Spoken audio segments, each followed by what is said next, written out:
Today I'm going to show you how to insert a drawio diagram into PowerPoint quickly and cleanly. This is a really useful workflow if you build flowcharts, architecture diagrams, process maps, or any kind of visual in drawio and want to present it inside your slides. By the end of this video, you'll know exactly how to export your diagram properly and place it into PowerPoint in just a few steps. If this tutorial helps, make sure to hit like and subscribe for more easy software guides like this. Let's jump in. First, open your diagram in drawio.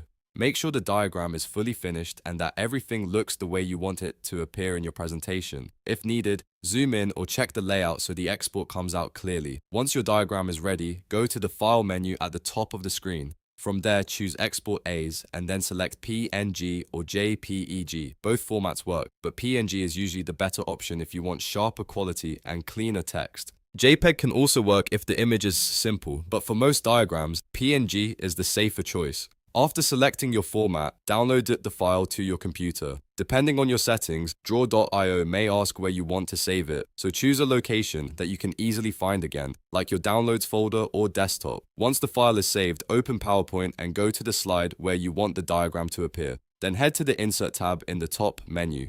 Click Insert, then choose Pictures. Depending on your version of PowerPoint, you may see options like this device or pictures from file. Select the option that lets you browse your computer. Now locate the PNG or JPEG file you just downloaded from draw.io, select it, and click Insert. PowerPoint will place the diagram directly onto your slide. From here, you can resize it, move it, or crop it so it fits neatly into your layout. If you want a cleaner presentation look, you can align it with your text, place it beside other visuals, or make it the main focus of the slide. And that's it. Your draw.io diagram is now inserted into PowerPoint. It's a simple process, but once you know it, it saves a lot of time when building presentations. If this video helped, don't forget to like the video and subscribe so you don't miss the next tutorial. Thanks for watching, and I'll see you in the next one.